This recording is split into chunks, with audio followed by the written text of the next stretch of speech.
चिरां जिल्लानि बिजनी हालामनि सिङाव थानाय नैबे बरलगाव थेमफाख्रि फोथार बेयाव बर' थुनलाइ आफादनि 65थि बोसोरारि जथुम्माया सानथामनि हाबाफारि एबा 9, 10 आरो 11 साननैया जोबलांबाय। दिनै जोबथा सान एबा गेवलां मेल दङ।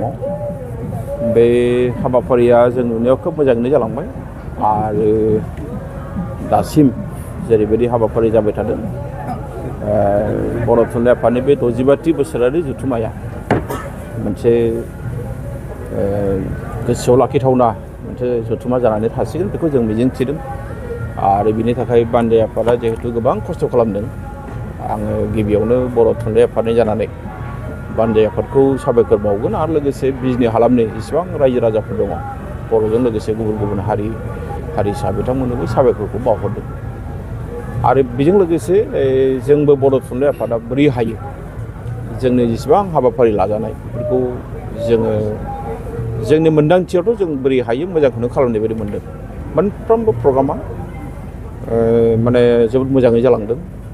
मालाबा समाव 10 मिनिट 15 मिनिट लेट जादों नाथाय गासैबो हाबाफारिया खोब माने आब्रुथि गोनाङै जालांदों। आरो सेसन गोदान बिबान दानायनि बेलायाव आद्रा थानाय नुनो मोनदों मा फोरमायगोन बे बेलायाव? नंगौ मोनसे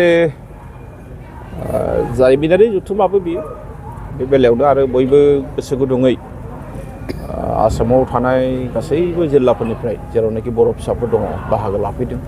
थान्दै महरै नेपालनिफ्राय बाहागो लाफैदों, सोनाब बंगनिफ्राय बाहागो लाफैदों, गोदान दिल्लीनिफ्राय बाहागो लाफैदों, मेघालयनिफ्राय बाहागो लाफैदों आरो जोङो बेबायदिनो फ्राय 2000नि बांसिन थान्दैखौ लानानै जोंनि जेनोखि बर' थुनलाइ आफादनि थान्दै जथुमखौ जोङो साननै खालामदों। जोबथा जि थान्दै जथुम एबा मैया 10 जानुवारिनि मोनाबिलि समाव जोंहा माखासे गोनां आयदानि सायाव जों सावरायदों। जोंनि हारिनि राव थुनलाइ जोंनि बिजोंनि जेंना बेफोरखौ लानानै जों सावरायदों आरो बेजों लोगोसेनो जोङो थुनलाइजों लोब्बा गैयै माखासे जायफोरनाखि इसुफ्रा जोंनि हारिनि इयुन जोलैजों लोब्बा दङ। जेरै जोङो मोनद' हारिनो ST होनो नागिरनाय आसाम सरकारनिफ्राय आरो बेजों लोगोसे माने हा-हु होनो नागिरनाय बेफोरनि सायाव जों बिराद गोथौ आरो गुवारै सावरायनानै जों माखासे गोनांथार थांखि लानाय जायो आरो बेनि गेजेराव बेखौ जों दिनै नोंथांमोननो बुंगोन जे बे मोनद' हारिनो खुनु पयटे ST होनो मोना। सोरबाया बुंनो हागौ जे माने खहा जायालासिनो होनांगौ, जों बावबो गैया। होनो मोना नालाय होनो मोना जोंना बे स्पष्ट खोथा। आरो बेजों लोगोसे दिनै आसामाव जों नुदों आसामाव बिथांमोना आसाम सरकारा माननीय डक्टर हिमन्त बिश्व शर्मानि दैदेननायाव जायफोरनाखि सरकारि हायाव हाबनानै दं इन्डिजिनासनि बादै बिसोरखौ होखारबाय थादों। बे एखे लाइनावनो जोंनावबो BDCआव होखारनांगौसो आरो बिनि थाखाय जोङो सोरनावबा सोङालासिनो सरकारा हारसिं मावनायखौ जों लुबैयाखै। जोङो हा होनायनि बेलायावबो जोङो खोथाखौ बुंगोन जे सरकारा हारसिं डिसिसन लानो नाङा। मानोना हाया बहुत गिदिर बाथ्रा दिनैनि दिनाव। हानिफ्रायनो गोबां जेंना फैदों। आसामनि दिनै आथिखालनि जेंनाया बे हानिफ्रायनो फैदों आरो बेखौ दिनै आसामनि मानजाथाव गिबि मन्थ्रि डक्टर हिमन्त बिश्व शर्मा बिथाङा मोनदांनानै हमदांनानै इयुन जोलैनो बिथाङा मोनसे सनानि आसाम होलांनो नागिरदों बे खिन्थु जोबोद बाख्नायथाव।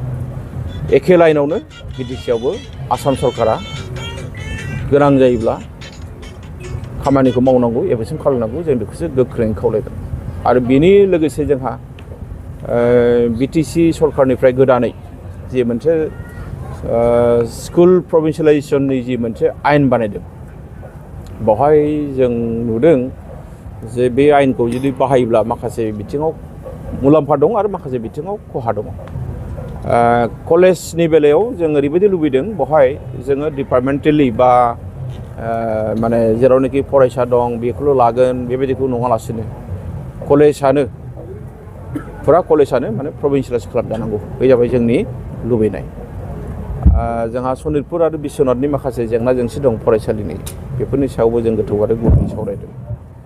जोङो बर' बिजोंनि फरायसालि गायसननायनि खोथा, जोंहा आदर्श बिद्यालय गायसननायनि खोथा, बेनि सायावबो जोङो हाउसनो खोन्थादों आरो बेनि अनगायैबो दाख्लैबावै आसाम सरकारा मोनसे केबिनेट मिटिं जानायाव बिथांमोना 100 माने बिजोंनि फरायसालि गायसननायनि खोथा बुंदों सरकारि फरायसालिफोर बेवहाय जोंहा 40% बर' मिडियामनो होनांगौ बेखौ जों दाबि खालामदों बेबायदिनो जोङो गोबां माखासे आयदानि सायाव जों सावरायदों आरो जों माखासे गोख्रों थांखि लादों जाहाथे जोंनि बिजोंनि बेलायाव जोंनि रावनि बेलायाव जोंनि थुनलाइनि बेलायाव जोंनि हारि दानायनि बेलायाव जोंनि इयुन जोलैनि थाखाय जों माबा मोनसे मोजां खामानि मावलांनो हायो बेनि थाखाय